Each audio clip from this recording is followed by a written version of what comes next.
Hello guys, today we are going through perfect competition. It is the model of perfect competition.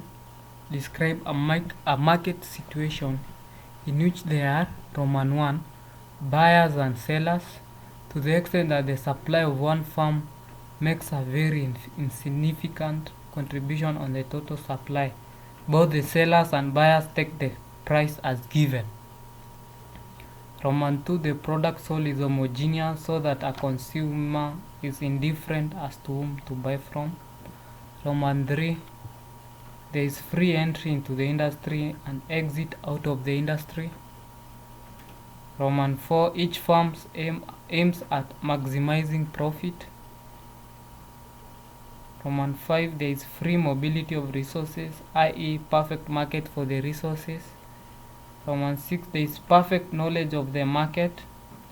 Roman 7, there is no government regulation and only the invisible hand of the price allocates the resources. Roman 8, there are no transport costs, or if there are, they are the same for all the producers. Short run equilibrium of the firm. A firm is in equilibrium when it is maximizing its profits and can't make bigger profit by altering the price and output level for its product or service. The firm will produce output with when marginal revenue equals marginal cost. Hence, the firm will make supernormal profits. In the short run, however, the firm does not necessarily need to make profits or cover all its costs. It may only need to cover total variable costs. The firm's short-run supply curve will be represented by the part of the marginal cost curve that lie above the AVC, average cost. Normal and supernormal profits. Normal profit refers to payment necessarily to keep an entrepreneur in a particular line of production. Since it represents the opportunity cost of risk capital to the business, it is treated as part of the firm's fixed costs, which have to be paid if the firm is first to come into existence and then survive in the long run. Normal profits are therefore included in the calculation which produce the AC curve. Therefore, when price exceeds average cost, the firm is said to be earning abnormal supernatural profits. It is earning a surplus over and above what is necessary to keep it in that business. Into bracket, the surplus is often referred to in economics as economic rent. Long run equilibrium for the firm. Since there is freedom of entry into the industry, the surplus profit will attract new firms into the industry. As a result, the supply of the product will increase and the price will fall. The individual firm will face a falling perfectly elastic demand curve and the surplus profit will be reduced. This will go on until the firm is no longer making surplus profits, i.e. when it is just covering its production costs. At this stage, no more firms will be attracted to the industry. This will happen when the price is equal to the average cost and the demand curve is tangent to the average cost curve. At the minimum point, the firm is said to be making normal profits. We move to advantage of perfect market. If you know some of them, please list them on the comment section as we proceed. 1. It achieves subject to certain condition an allocation of resources which is socially optimal or economically efficient. Perfect competitive firms are technically efficient in the long run, in that they produce that level of output which minimizes their average costs given their small capacity. Perfect competition achieves an automatic allocation of resources in response to changes in demand.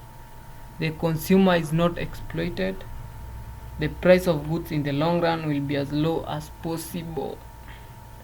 Disadvantage of perfect market. If you know some of them, please list them on the comment section. Let us know as we proceed. There is a great deal of duplication of production and distribution facilities amongst farms and consequent waste. Economies of scales cannot be taken advantage of because farms are operating on such a small scale. There may be lack of innovation in situation of perfect competition. Two reasons accounts for this. A. The small size and low profits of the farm limits the availability of funds for research and development.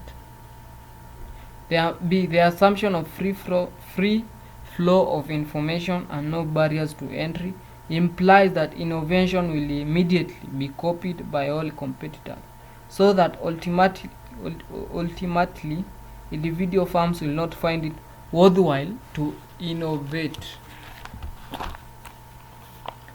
Realism of perfect competition. The assumption of perfect competition are obviously at variance with the condition which actually exist in real world market. Some market approximately conforms to individual assumption, e.g. stock exchange. However, no market exactly conforms to the assumption of the model, with peasant agriculture probably the nearest to the mark. We have studied the model of perfect competition to enable us to see how competition operates in the real world situation within a highly simplified model. The advantage features of perfect competition which the government may wish to encourage to real world market. The disadvantage features of perfect competition which the government may wish to avoid. A standard against which to hold the degree of competition prevailing in a given market. For students attempting a serious study of economics, a study of the perfect market is essential, since no understanding of the literature of microeconomics over the century can be achieved without it. On rather more mundane level, students will find themselves confronted with questions on perfect competition in examinations. Monopoly. Definition. Monopoly in the marketplace indicates the existence of sole seller. This may take the form of a unified business organization, or it may be association of separately controlled firms which combine or act together for purposes of marketing their products. E.g., they may charge common prices. The main point is that buyers are facing a single seller. Sources of monopoly: exclusive ownership and control factor inputs, patent right, e.g. beer brand, e.g. Tusker. Natural monopoly, which results from a minimum average cost of production. The firm could produce at the least cost possible and supply the market. Market franchise, i.e. the exclusive right to supply the product or the commodity. Then we move to price and output level for monopolist. Do you know who a monopolist is? If you know, please tell us at the comment section as we proceed. A monopolist, being the sole into bracket producer and supplier of the commodity, is a price maker rather than a price taker, as the price and quantity he will sell will be determined by the level of demand at that price, and if he decided on the quantity to sell, the price he will charge will be determined by the level of demand. The monopolist, because he is the sole seller, faces a market demand curve which is downward sloping. Total revenue is obtained by multiplying price by quantity demanded or sold at that price. Marginal revenue is obtained by subtracting the previous total revenue from the next total revenue, resulting from the sale of an extra unit of output. It will be noted that the average revenue values are plotted at quantities, while marginal revenue values are plotted between quantities. The graph shows that marginal revenue is below average revenue. For a straight line demand curve, the marginal revenue curve is twice as steeply sloped as the average revenue curve, and the two meet the vertical axis at the same point. Short-run equilibrium. All firms are assumed to aim at maximizing profit or minimizing losses. The monopolist controls his output or price, but not both. The monopoly maximizes profit where marginal revenue is equals to marginal cost. To bracket the necessary condition of profit maximization. Monopolistic practices, exclusive dealing to supply and collective boycott. Producers agree to supply only to recognized dealers, normally one dealer in each area, on condition that the dealer does not stock the product of any producer outside the group. Barriers. The creation of barrier to ensure that there is no competition against them, e.g. price undercutting. Individual ensure that text prints, collective boycott, and exclusive holding of patent rights. Resale price maintenance. As a monopolistic firm may dictate to wholesalers and retailers the price at which products would be sold. Consumer exploitation.